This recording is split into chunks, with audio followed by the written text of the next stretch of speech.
Hello and welcome to Moxie Journal. My name is Calyx and I am so glad that you are here with me today. I am doing a VR to Tarot is Magic for their tag called Let's Be Tarot Friends. I know this is an older tag, maybe from last year, but I've seen a bunch of people do it. I've really enjoyed the videos and I've seen a couple people recently and I think it's really fun to get a little background. I always like the story behind the story. I like to get to know people and I'd love some more tarot friends. I'm relatively new to the community. I've only been making videos for about a month and I have already met some really great tarot friends and I hope to meet more, including you if you're watching this video. Let's be friends. So here's some more about me. In the form of answers to these 21 prompts that Tarot is Magic created. And I just think this is a beautiful community building, playful, fun thing to do. So the first prompt is, what type of art are you looking for in a deck? And I don't have a cohesive style. It's not super defined in terms of what I'm looking for. I like it to be well done in terms of like, I like themes. Like I love sci-fi, I love mermaids. I think mermaid decks and sea decks are really interesting, but I want them to be done well. I don't want it just to be surface or cheap or tacky or anything like that. I love sci-fi. I like when people who really know sci-fi do the sci-fi deck. So that's fun. I like pop culture decks. Again, when they're done well, because I want them to work in terms of tarot, not just in terms of pop culture. Like if it's a show or a book or something, I can just read the show or the book. Like how does that intersect with tarot? I think that's the interesting piece. Some other things. Oh, I do like collage decks. I think those can be really interesting. Again, I have a style. I really like magical nature tarot where the art, the image is made by collage, but it's a cohesive image. The vehicle is collage. I don't as much like just collage with just scattered individual elements everywhere. For instance, the Voyager Tarot or Tierra May's Ritual Tarot. I want to like Tierra May's Ritual Tarot. Maybe I will someday like it. Maybe I just don't have enough depth or experience reading yet, but that one doesn't work for me yet. Again, I'm not gonna say, never say never, because I really do want to grow into some of these decks, but that one just doesn't speak to me right now. Oh, I love the Peculiar Pathways Tarot. I love the Coastal Curiosities Oracle. Those are done by Lennox Reese. The Peculiar Pathways, well, they have the same kind of style. They have collage and it's colorful in the background, but then the focal image is like a black and white image in the front. Neither one of those have any people. If they have any people, they're not very many. So I tend to like that too. I like animal decks. I like floral decks. I like landscape decks. But again, I need them to be well done. I want them to invite me in. I want to be a part of the story.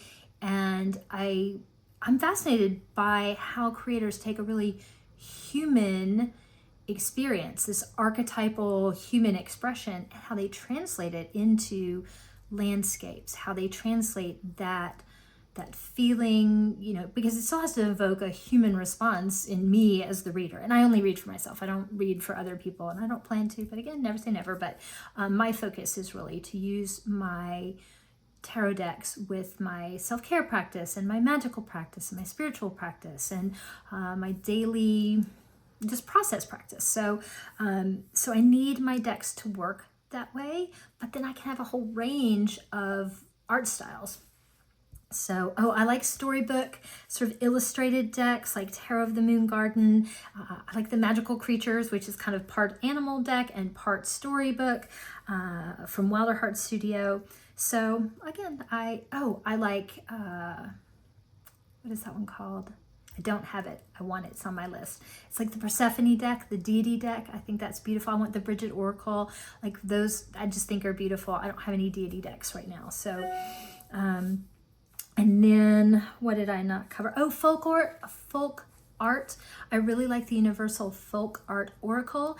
And because I do use my cards in a seasonal practice, I really like the Seasons of the Witch. I mean, I think everybody, if you like them, you like them. I think a lot of people here on TarotTube have the whole collection. I don't have all of them yet. I have most of them, but I do like working with seasonal energies. And when I have cards that support that, I think that's beautiful, especially in that folk art style. I particularly like that. So what did I say? Oh, I talked about animal decks. I don't have any cat decks. I mean, I love cats. My partner's really severely allergic to cats, so I don't know, maybe vicariously, I just have not gotten any decks because I don't want her not to be able to breathe. Oh, actually, there are cats in the Universal Folk Oracle, so maybe I have enough cats. But I love the MJ Cullinan's Crow Tarot. I don't tend to like animal decks that have like human bodies, just like an animal head stuck on, or when they have human hands but an animal other features. I think that can be a little weird. I have some things with people faces, so I have a hard time if the art, no matter what the art style is, if the faces, the human faces, are really challenging and they're really confrontive or confrontational, that's difficult for me. I'm neurospicy, and so one of the features there is that I have some things with faces, and anyway, it has to do with my auditory processing, which I've talked about in other videos, so I won't go into it here, but it's just something I look for. I kind of have to pay attention to how that plays out. All right, so, I think another art style is, I kind of with the faces thing, just random eyeballs, or, I mean, I know it's the third eye, and I get that there are some reasons for it right there, mystical significance, but oh my gosh, sometimes the eyeball things in decks, especially if it's on the back of a deck and I'm having to touch the eyeball when I'm sure I can't do that. That's hard. There's a potions deck that I really want, but it has like hundreds of eyeballs on the back and it's just not going to happen for me. I'm getting a little better, right? Some of the ones that have been challenging for me in the past, like I understand their place in the deck. I'll talk about that in just a minute. Anyway, so, or disembodied hands. I don't mind the hands where the point of view, like Jamie Sawyer's deck, where you're the person and the hands are reaching out, and like that's one thing. It's when there's just like a free-floating hand, or like Kim Kranz's alchemy deck. I love Kim Kranz so much, but that alchemy deck is hard. The hands are just odd for me.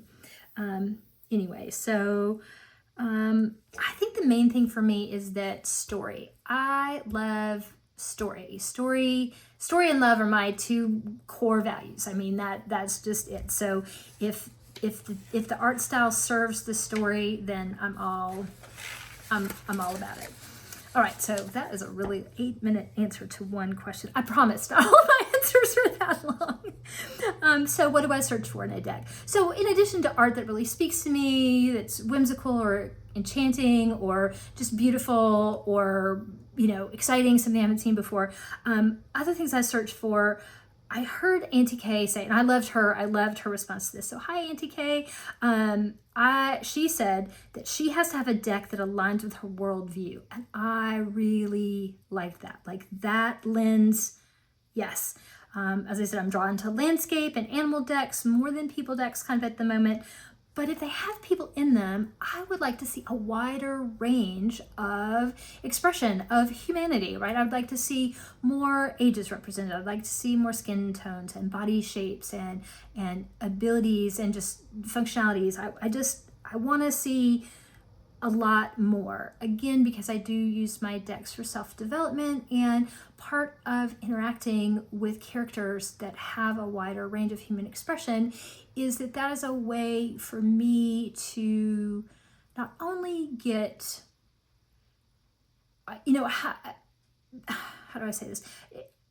Having a wider range of human expression gives me a chance to see value and put value and celebrate a wider range of humanity, to build that compassionate interaction. And also, the more versions of humanity I see, the safer I feel being my unique self authentically on my table with my cards, in my journal, meeting myself on the page, all of that when I have more examples of people from anywhere in being valued and accepted and expressed. So there's that. I think the other thing is that, sort of like Andy Kay said, right, that she needs a deck that aligns with her worldview. I want one that aligns with my truth, my way of moving through the world, and also giving back to the world. And also there's this quality, invitational is the only word I can think of. I need a deck to be invitational. I need it somehow, some way to invite me in, invite me to explore, invite me to challenge what I think about things, or invite me to have fun. I just want to be invited into the deck. So my decks are tools. They're tools that I work with and that work with me. So that's kind of my baseline. All right, so that's question number 2, prompt number 2. So question number 3 is, what deck are you most intrigued by right now and why? I have 2. And the first one is one that probably shouldn't work for me and totally does. And I've fallen more and more in love with it. It's the Tarot of the Abyss by Anna Turian.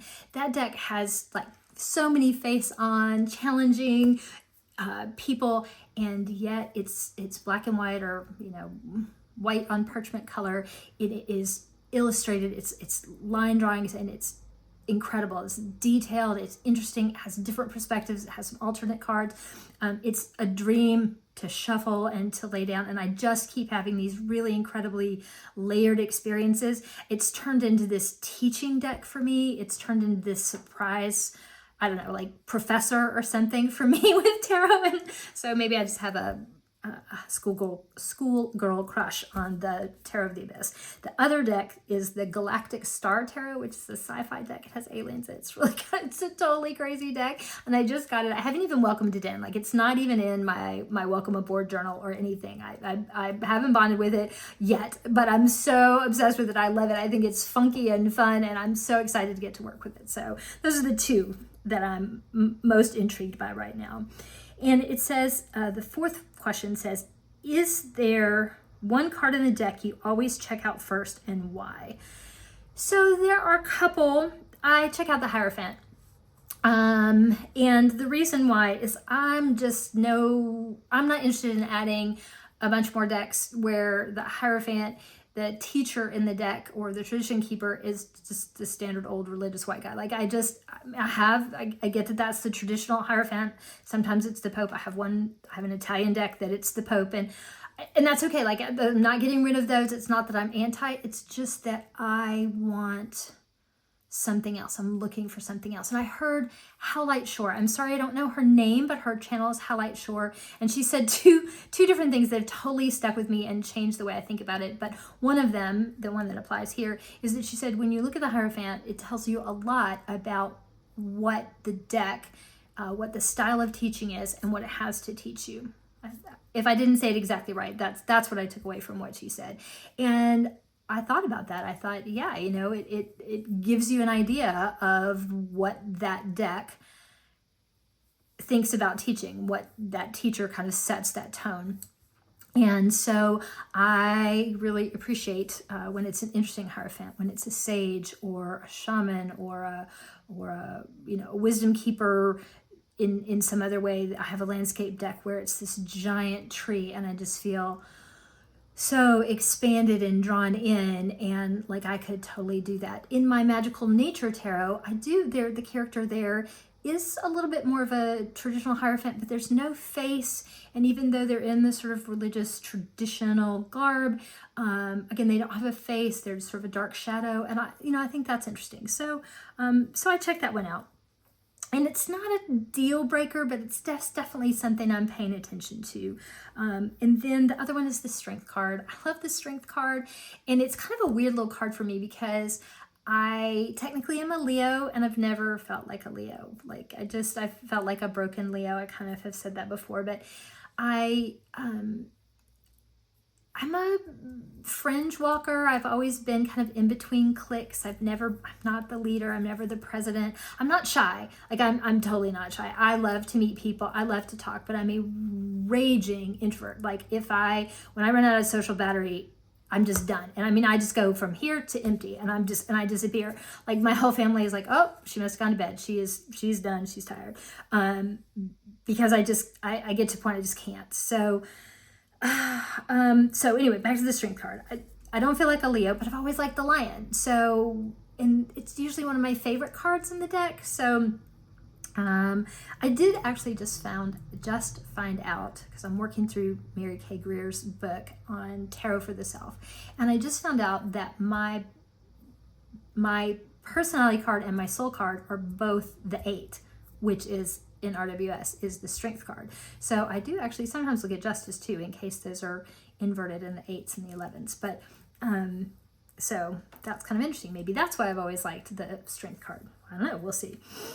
The next prompt: if there is one card in a deck you really don't like, would you want to miss out on? Like, would you want to miss out on the deck? Would you forego a deck because of one card? And the answer is it depends. So in fact, I have a card here. I've already talked kind of about the eyeball thing, and but I have a deck that has a terrible eyeball thing, and I'm going to show you the card right here. See if I can figure out where to put it. Right here. Okay, this is the 9 of Swords from Kim Krantz's The Wild Unknown. And I love this deck. This is my best friend deck. This is the one that will tell it to me straight. And this card is truly a thing of nightmares. Like my family, I've said this before, but my family laughs because they're like, there's no way you even own that deck, much less, you would allow that card in your house.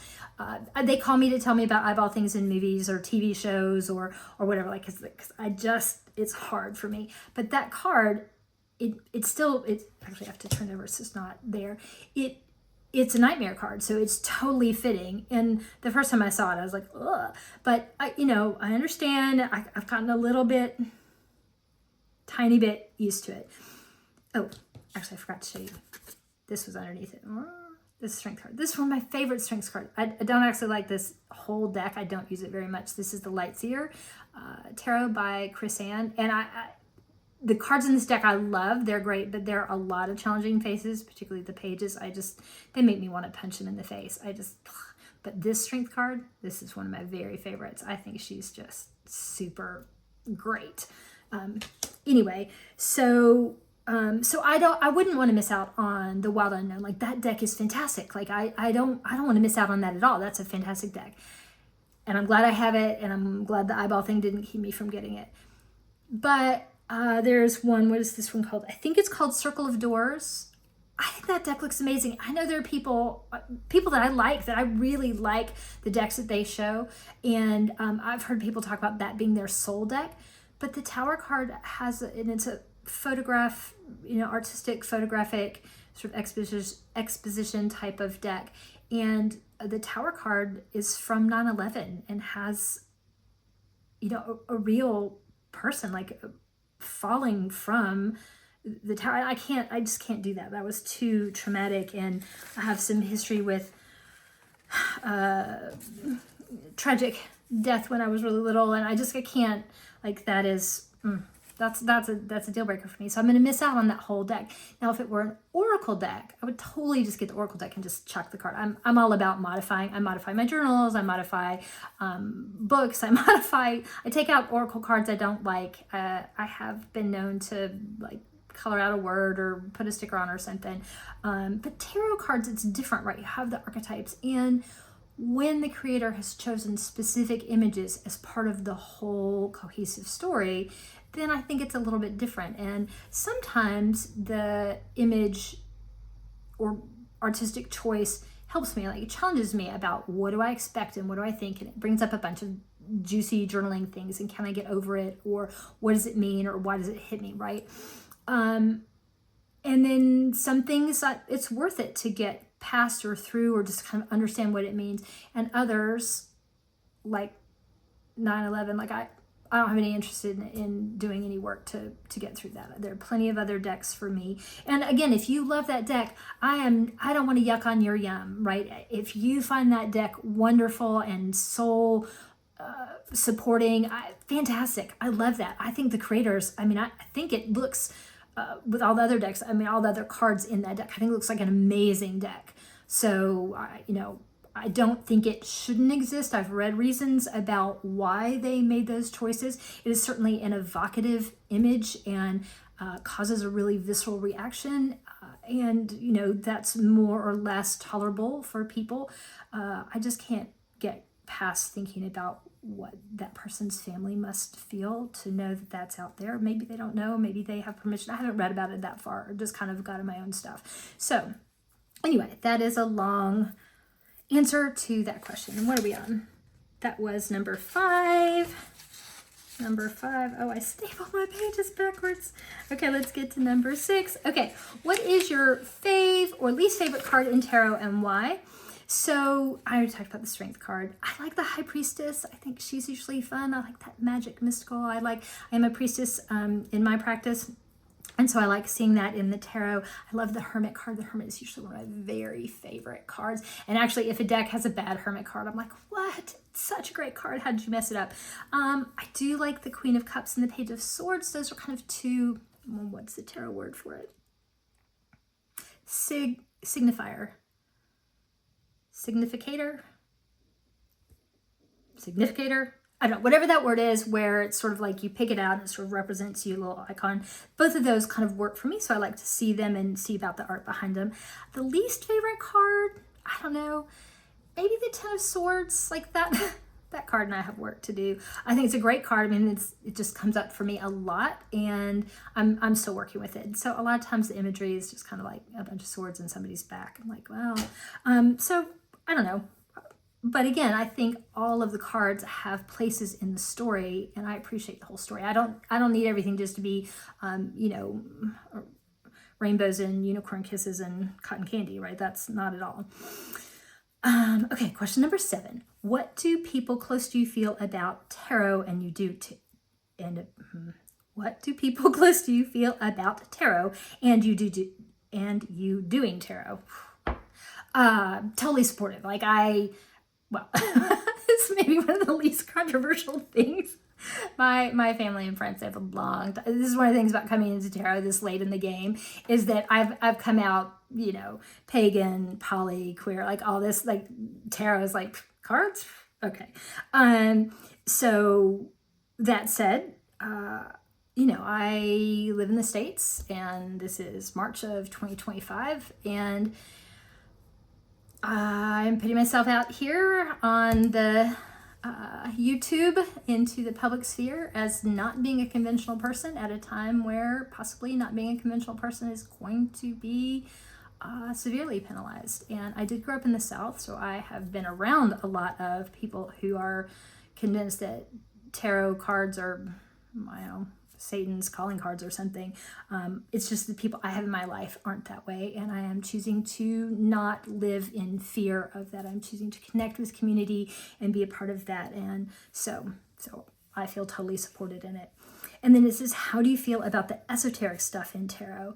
I love it. I think it's really interesting. I mean, I don't know all that much about it, so I mean, I'm definitely a salad bar kind of person. I take what I like and I leave the rest for other people.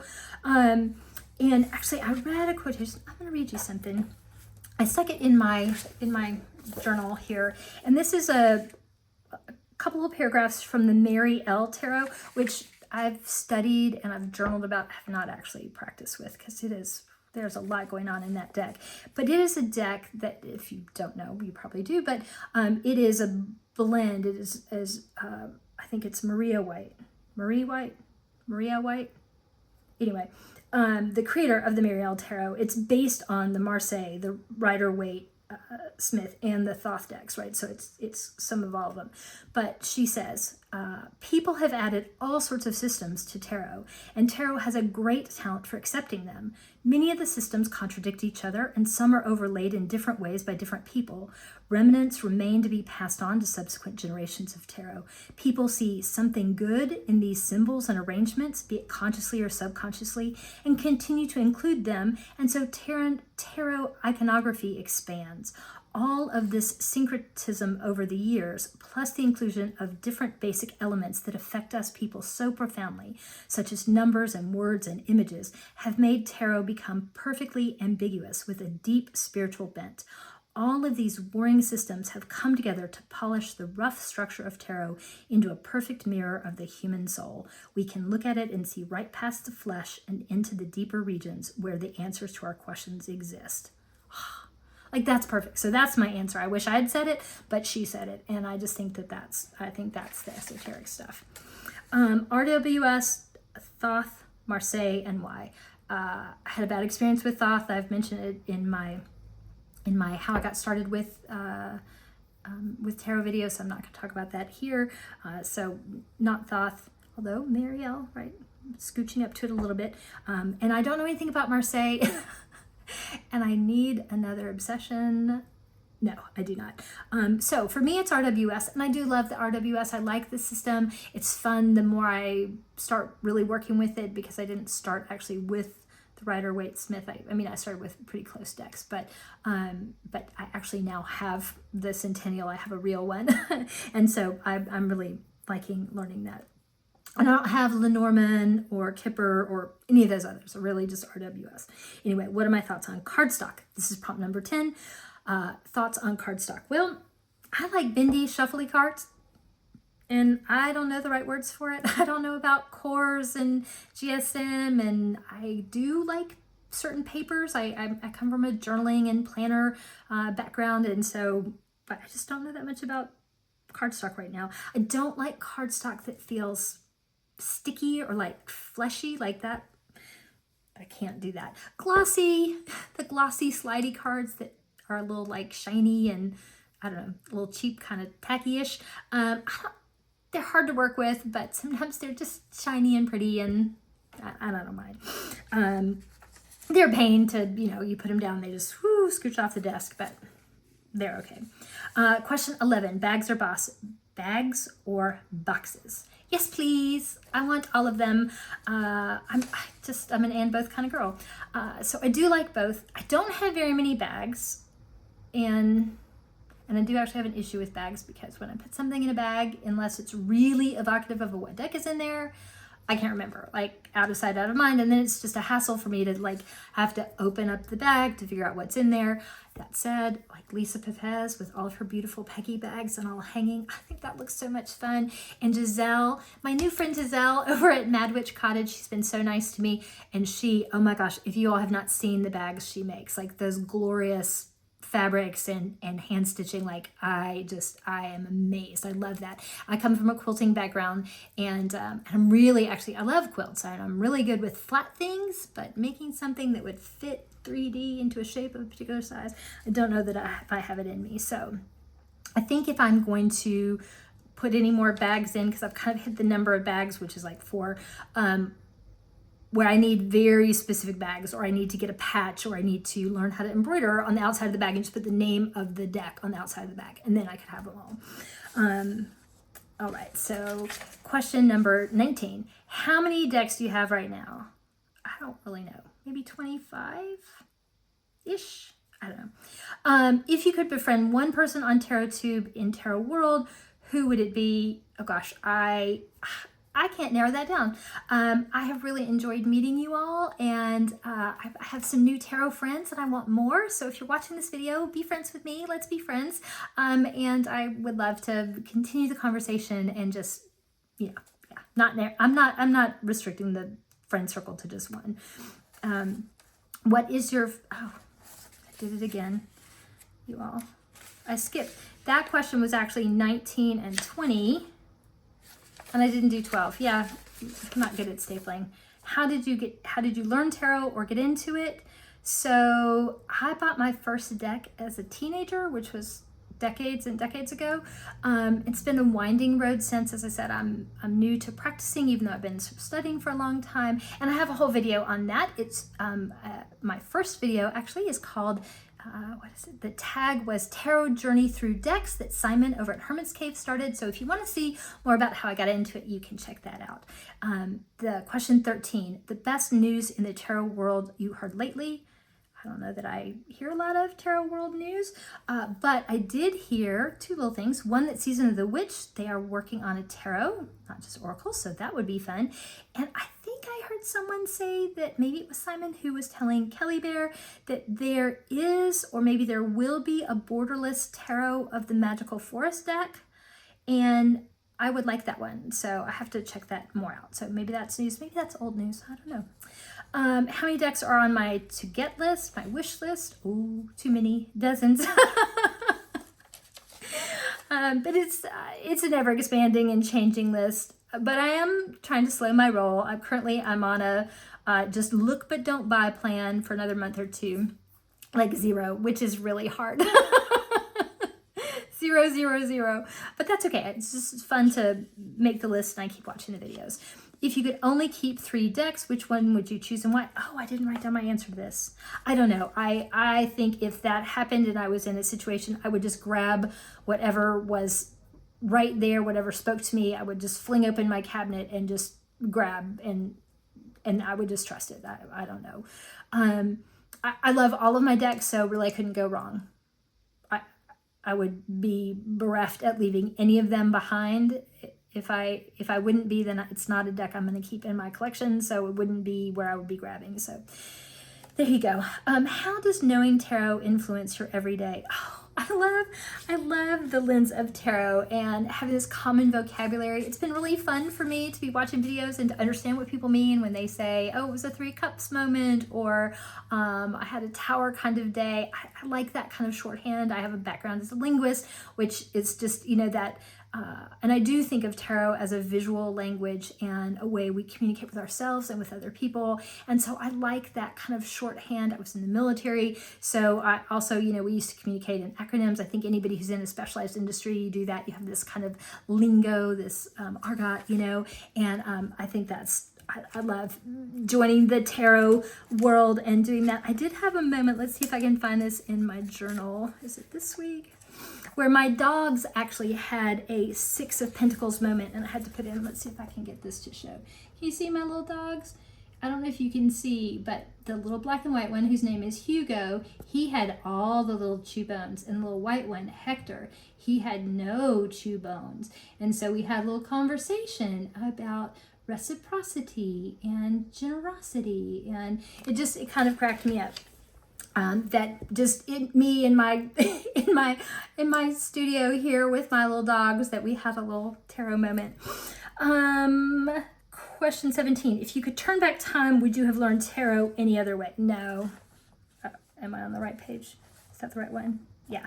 I wouldn't. I totally trust the universe's timing. So I think I needed those decades to embody my magic practices and explore and refine my spiritual practice and beliefs and intuition and all that before I jumped into using cards. So I do think that coming at it this way, I already really trust my intuition, and I already have a defined spiritual practice that has had cards in it, right? That just used differently, not actually reading and spreads and things. So no, I'm really happy with exactly the way it happened. What are your thoughts on 3 of Swords? Oh, I don't know that I have many thoughts. I mean, I think the traditional card is fine. I think it's interesting. It's iconic.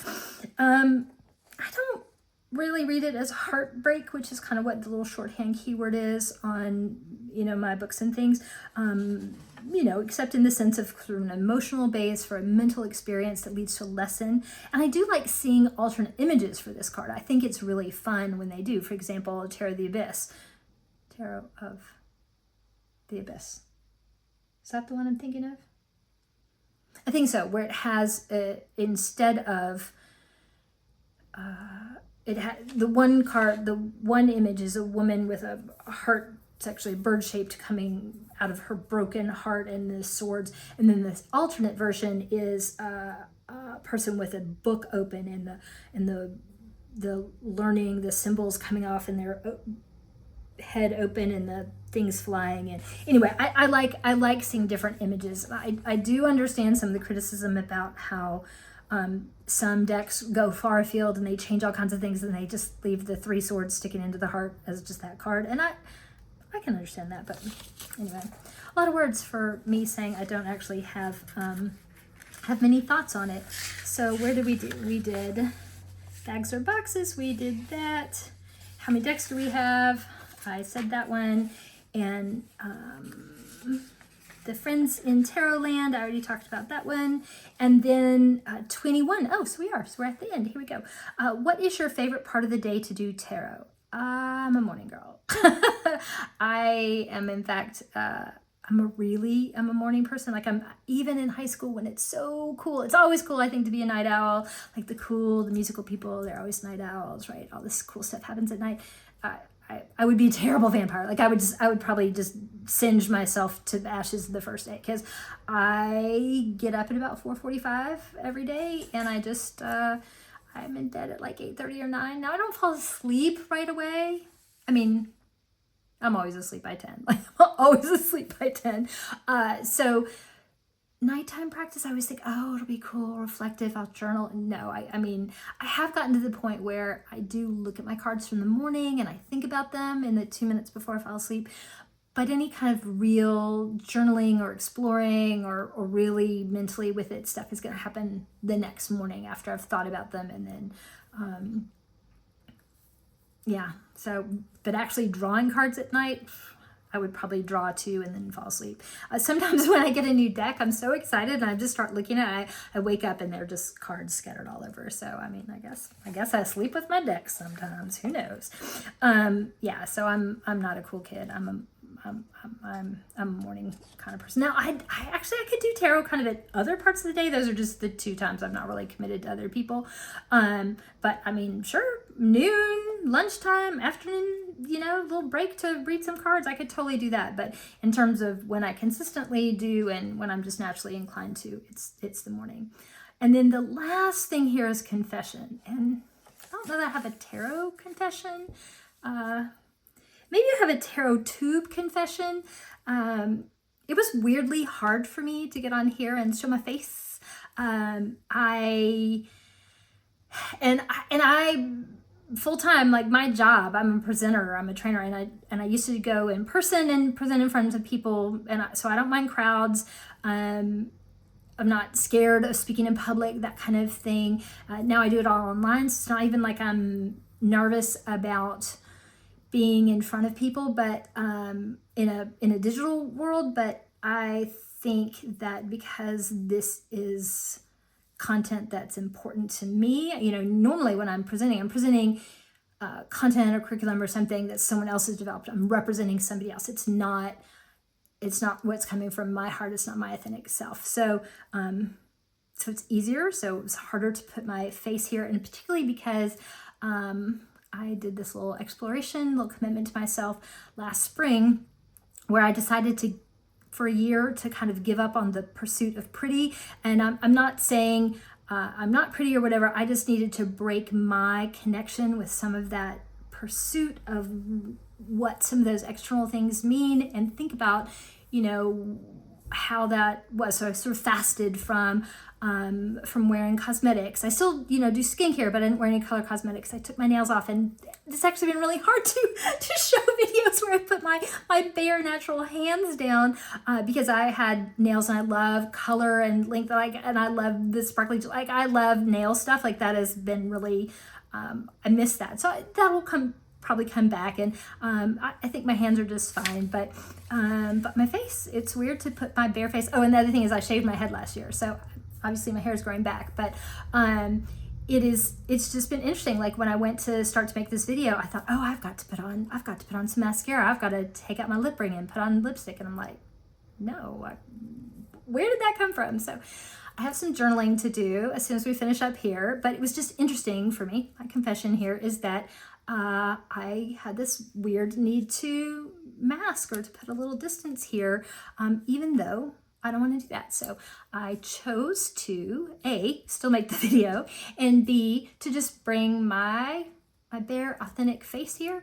And again, y'all, I'm not saying anything negative about anybody else who is into color cosmetics or nails or or hair, you know, extensions or crowns or jewelry, like all of that self-expression. Again, I am not going to yuck on your yum. If it suits you and it is part of your self-expression. In fact, I know several creators here on TarotTube who it's part of their devotional practice and part of their presenting, and I love that. There's an artistry, there's an intentionality. I mean, I think it's fantastic.